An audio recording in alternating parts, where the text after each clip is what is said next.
अज़ीज़ तलबा व तालिबात अस्सलामु अलैकुम। मैं हूं आपका chemistry teacher Ehsan Afroz, class नहम केमिस्ट्री बाब नंबर 5। आज के लेक्चर में हम मशक़ी सवालात में सवाल नंबर 3, 4 और 5 की प्रैक्टिस करेंगे और देखेंगे कि इनको किस तरह से हल किया जा सकता है। तो आए चलते हैं ग्लास बोर्ड की तरफ। मशक़ी सवालात में से आगे सवाल नंबर 3 है।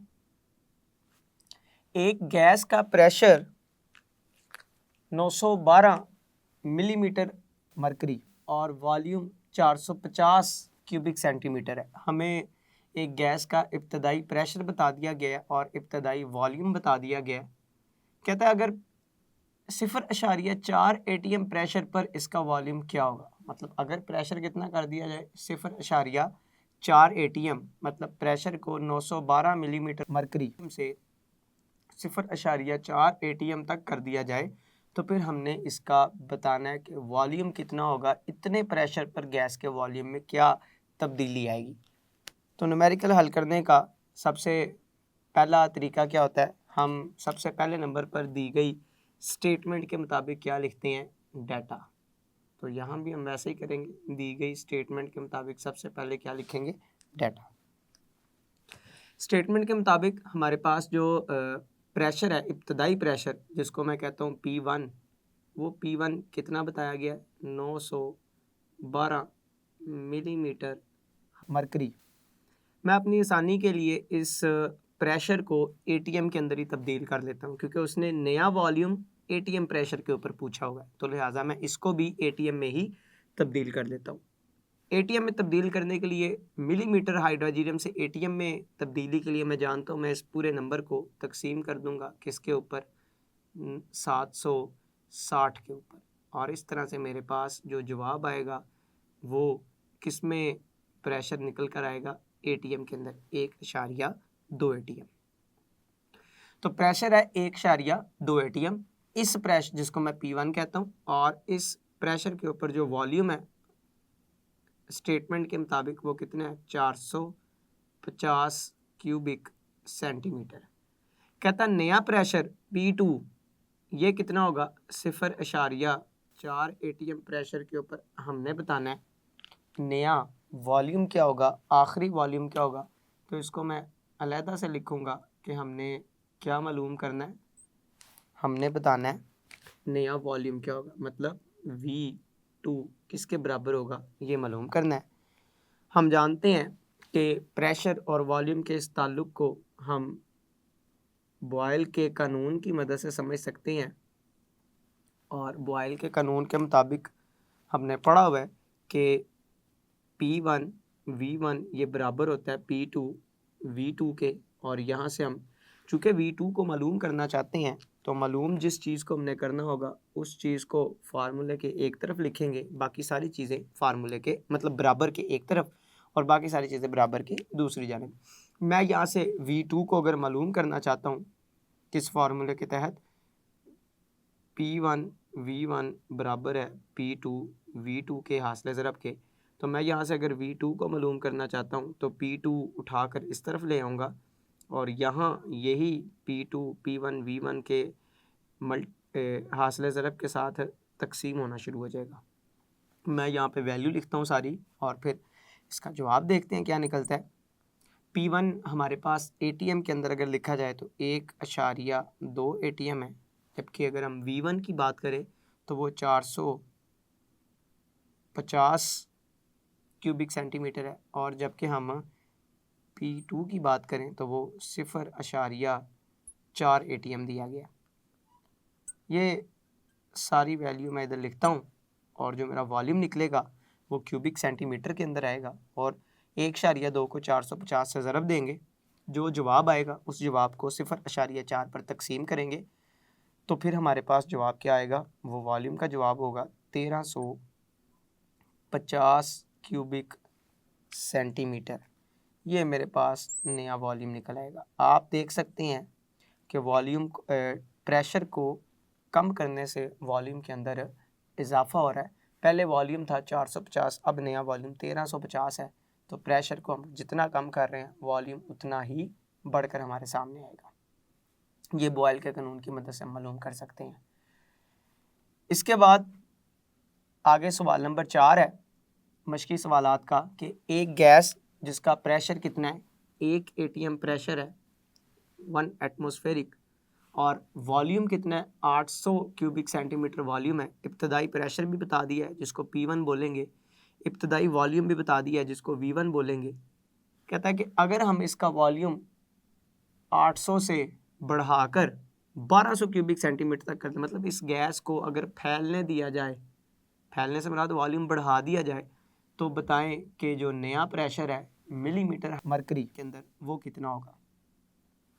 हम क्या करते हैं, दो काम कर सकते हैं इसको हल करने के लिए। या तो प्रेशर को, चूंकि प्रेशर हमने मालूम करना है मिलीमीटर मरकरी, या तो जो प्रेशर दिया गया है इसको पहले ही मिलीमीटर मरकरी में तब्दील कर लें, वगरना पूरे सवाल को हल करें, जो जवाब आएगा वो आपका एटीएम के अंदर ही आएगा, आप उस एटीएम को फिर आसानी से मिलीमीटर मरकरी में तब्दील कर लें। तो हम ये दूसरे वाले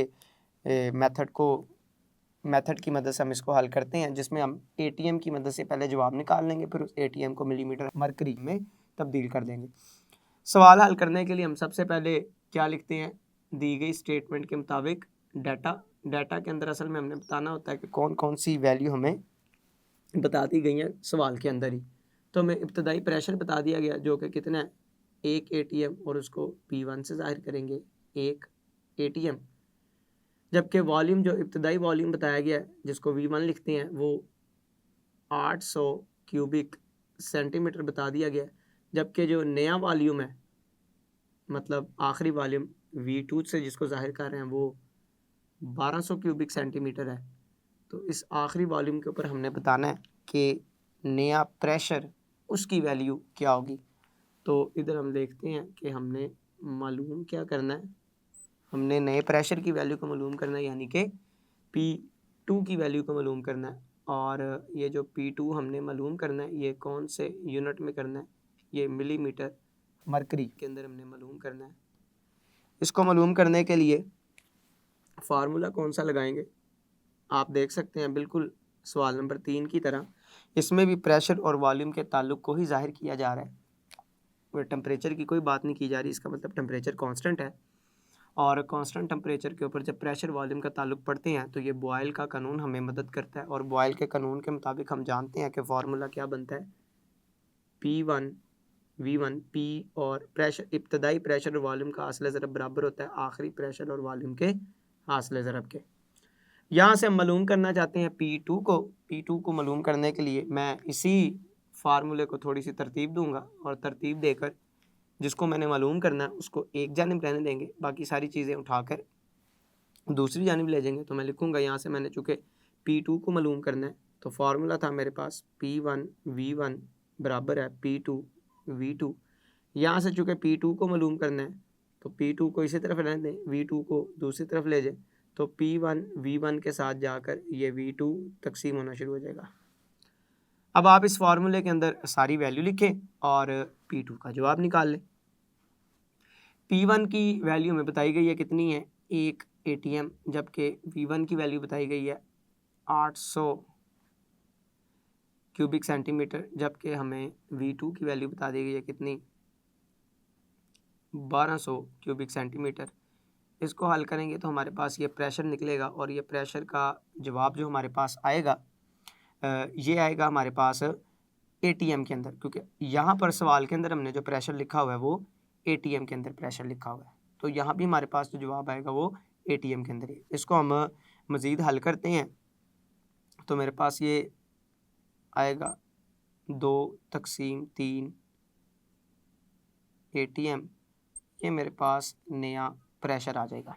लेकिन मैं प्रेशर को एटीएम के अंदर मालूम नहीं करना चाहता, मेरे सवाल के मुताबिक मुझे प्रेशर की जो मिकदार है वो मिलीमीटर मरकरी के अंदर चाहिए।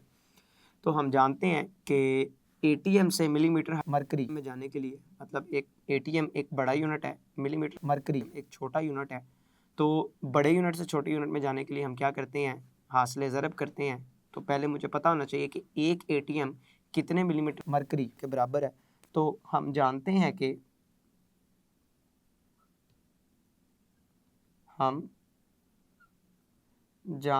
कि जो एक एटीएम है वो किसके बराबर है, वो बराबर होता है 760 मिलीमीटर मरकरी। लेकिन हमारे पास कितने एटीएम है? हमारे पास है 2/3 एटीएम। तो इतने एटीएम कितने मिलीमीटर मरकरी के बराबर होंगे? ये बराबर होंगे 2/3 ज़रब 760 मिलीमीटर मरकरी के। तो मैं इसको जब हल करता हूँ 2/3 ज़रब 760 को, तो मेरे पास अब ये 2/3 एटीएम यानी कि ये क्या है? प्रेशर। तो मेरे पास इस प्रेशर का जो जवाब आता है वो जवाब आएगा किस में? मिलीमीटर मरकरी के अंदर। और ये कितना आएगा? 506 मिलीमीटर मरकरी। तो ये मेरे पास आखिरी जवाब है, मुतलका जवाब जो मैं मालूम करना चाह रहा था मिलीमीटर मरकरी के अंदर। तो हमने कैसे किया? सबसे पहले हमने प्रेशर को एटीएम के अंदर मालूम कर लिया, फिर उस एटीएम को तब्दील कर लिया किस में? मिलीमीटर मरकरी में।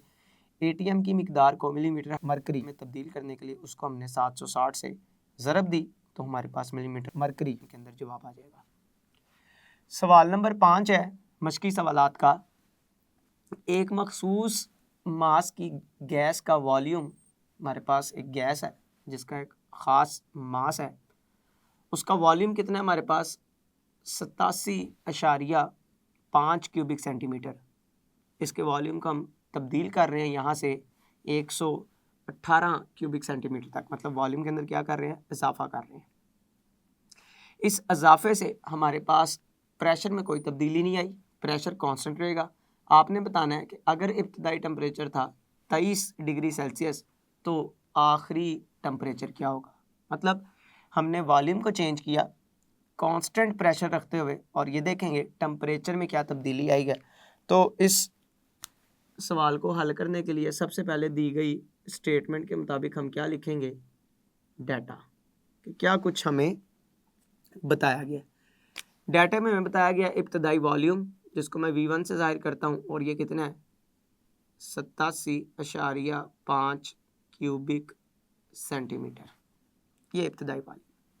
कहता हमने वॉल्यूम को बढ़ा दिया और V2 नया वॉल्यूम कितना आ गया? 118 क्यूबिक सेंटीमीटर, ये नया वॉल्यूम आ गया।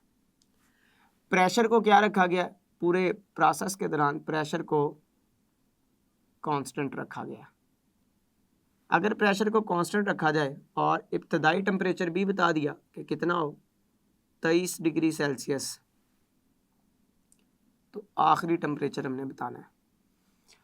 23 डिग्री सेल्सियस को हमें पता है कि न्यूमेरिकल हल करते हुए हम टेम्परेचर को सेल्सियस से केल्विन स्केल के ऊपर तब्दील कर लेते हैं, और इस तब्दीली के लिए हम क्या करते हैं? जो भी सेल्सियस के अंदर वैल्यू में दी गई होती है उस वैल्यू के अंदर हम 273 को जमा कर लेते हैं, और जमा करने के बाद हमारे पास जो जवाब आता है वो केल्विन के अंदर आता है, और केल्विन के अंदर ये हमारे पास 296 केल्विन इब्तदाई टेम्परेचर बनेगा। और हमने मालूम क्या करना है? हमने मालूम करना है कि आखिरी टेम्परेचर, फाइनल टेम्परेचर क्या होगा। मतलब T2 को हम मालूम करना चाहते हैं। पहले तो ज़रा देखें कि इस सवाल को हल करने के लिए हम फार्मूला कौन सा इस्तेमाल कर सकते हैं। प्रेशर को क्या रखा गया है? कांस्टेंट। और कांस्टेंट प्रेशर पर वॉल्यूम और टेम्परेचर के दरमियान ताल्लुक को जाहिर करता है चार्ल्स का कानून। तो इसका मतलब चार्ल्स के कानून को इस्तेमाल करते हुए नए टेम्परेचर की वैल्यू को मालूम किया जाएगा, और चार्ल्स के कानून की रो से हमारे पास जो फार्मूला बनता है वो बनता है कि V1 तकसीम T1 ये बराबर होगी निस्बत V2 तकसीम T2 की निस्बत के। इस फार्मूले को मद्देनज़र रखते हुए हम इस सवाल को हल करेंगे, और हल करते हुए हमें पता है जिस चीज़ को हमने मालूम करना होता है उसको एक जानब लिखते हैं, बाकी सारी चीज़ें बराबर के दूसरी जानब लिखी जाती हैं। फार्मूला था हमारे पास V1 तकसीम T1 बराबर है V2 तकसीम T2। यहाँ से हमने T2 मालूम करना है। T2 मालूम करने के लिए मैं क्या करता हूँ? T2 को मैं इस मसावात को उल्टा कर देता हूँ। अगर मैं इस मसावात की एक साइड को उल्टा करूँगा, एक जानिब को उल्टा करूँगा, तो दूसरी जानिब को भी उल्टा करना पड़ेगा। तो मसावात को उल्टाने से मसावात को उल्टाने से, मसावात को उल्टाने से क्या होगा, T1 T2 ये ऊपर चल जाएंगे, V1 V2 दोनों जानिब नीचे आ जाएंगे। मसावात को उल्टाने से मेरे पास नई मसावात बनेगी, T1 तकसीम V1 ये बराबर होगा T2 तकसीम V2 के। या हमने T2 की वैल्यू को मालूम करना है, तो T2 को मैं इसी जानिब रहने देता हूँ, V2 उस तरफ जाएगी और ज़रब होना शुरू हो जाएगी, यहाँ पर तकसीम हो रही है, तो V2 ये ज़रब हो जाएगी ऊपर T1 के साथ, जबकि इन दोनों के साथ तकसीम हो रहा है V1। सारी वैल्यू लिखेंगे और मेरे पास टेम्परेचर निकल आएगा, T2 का जवाब आ जाएगा। V2 कितना दिया गया हमें 118, इसको ज़रब देंगे T1 के साथ, जो कि T1 केल्विन में कितना दिया गया 296 तकसीम V1 कितना दिया गया, V1 हमारे पास 87.5 दिया गया। इनको सारी वैल्यू को हल करेंगे तो मेरे पास जो टेम्परेचर का जवाब आएगा वो केल्विन के अंदर आएगा और वो 399 केल्विन आएगा। 118 को 296 से ज़रब देंगे, जो भी जवाब आएगा उसको 87.5 के ऊपर तकसीम कर देंगे, तो मेरे पास जवाब आएगा 399 केल्विन। अब ये जो टेम्परेचर केल्विन के अंदर है, सवाल के अंदर ये भी हमारा जवाब ठीक है, लेकिन सवाल के अंदर चूँकि टेम्परेचर डिग्री सेल्सियस के अंदर बताया गया था, तो लिहाजा आखिरी टेम्परेचर भी हम डिग्री सेल्सियस के अंदर ही कर देते हैं। तो हम जानते हैं कि केल्विन को डिग्री सेल्सियस में कैसे तब्दील किया जाता है। तो केल्विन को डिग्री सेल्सियस में तब्दील करने के लिए हम क्या करते हैं, अगर मैंने टेम्परेचर को डिग्री सेल्सियस में लिखना है, तो जो टेम्परेचर केल्विन के अंदर दिया गया है, मैं क्या करूँगा, उसमें से 273 को माइनस कर दूँगा, तो मेरे पास केल्विन के अंदर जो टेम्परेचर आया वो 399 आया। इसमें से मैं 273 को माइनस करूँगा तो मेरे पास जवाब आ जाएगा 126। तो ये टेम्परेचर निकल आएगा किस में, डिग्री सेल्सियस के अंदर। आप इस टेम्परेचर को आखिरी टेम्परेचर बोलेंगे, चाहे आप लिख लें 399 केल्विन, चाहे आप लिख लें 126 डिग्री सेल्सियस, दोनों से मुराद एक ही है और यही आपका मुतलका जवाब है। अजीज़ तलबा व तालिबात, आज के लेक्चर में आपने 3 मश्की सवालात को हल करना सीखा है। आप इन सवालात को घर में ख़ुद प्रैक्टिस करें और प्रैक्टिस करने से पहले आपको बॉयल का कानून, चार्ल्स का कानून और प्रेशर में यूनिट्स की जो तब्दीलियाँ हैं इनको बखूबी से पता होना चाहिए। अगर आपको ये 3 बातें अच्छी तरह से याद होंगी, तैयार होंगी, तो आप अपने मश्की सवालात को बड़ी आसानी के साथ हल कर सकते हैं। आपने बॉयल का कानून याद रखना है, चार्ल्स का कानून याद रखना है और प्रेशर के यूनिट को किस तरह से एटीएम से मिलीमीटर मरकरी के अंदर या मिलीमीटर मरकरी को किस तरह से एटीएम में या एटीएम से पास्कल या पास्कल से एटीएम में, ज़्यादातर इन्हीं तब्दीलियों से मुतल्लिका सवाल को हल किया जाता है। और इसी तरह से अगर आपको डिग्री सेल्सियस स्केल को केल्विन स्केल में तब्दील करना आ जाए, टेम्परेचर के लिहाज से केल्विन को डिग्री सेल्सियस में तब्दील करना आ जाए, तो ये 2-3 बातें मखसूस समझकर बॉयल और चार्ल्स के कानून की जो 2 मसावातें हैं उनको समझकर, जैसे बॉयल के कानून को हम जब भी बॉयल के कानून की मदद से किसी न्यूमेरिकल को हल करेंगे तो हमें इस मसावात को अच्छी तरह से याद रखना पड़ेगा कि P1 और V1 का हासिल ज़रब P2 और V2 के हासिल ज़रब के बराबर होता है। अगर हमने चार्ल्स के कानून की मदद से न्यूमेरिकल को हल करना है तो हमें ये याद रखना पड़ेगा कि V1 और T1 की जो निस्बत है वो V2 और T2 की निस्बत के हमेशा बराबर होती है। तो प्रेशर के यूनिट की तब्दीलियाँ, बॉयल और चार्ल्स के कानून की मसावातें और सेल्सियस से केल्विन, केल्विन से सेल्सियस के अंदर तब्दीली के लिए टेम्परेचर स्केल की मसावातें, अगर ये 3 हिस्से आपको फार्मूलों के लिहाज से याद हो तो आप सारे इन न्यूमेरिकल्स को, मश्की सवालात को बड़ी आसानी से हल कर सकते हैं। मैं उम्मीद करता हूँ आज के तीनों न्यूमेरिकल आपको अच्छी तरह से समझ आए होंगे। आप घर में इनकी अच्छी तरह से प्रैक्टिस करेंगे। अल्लाह आपका हामी और नासिर है। अस्सलामु अलैकुम।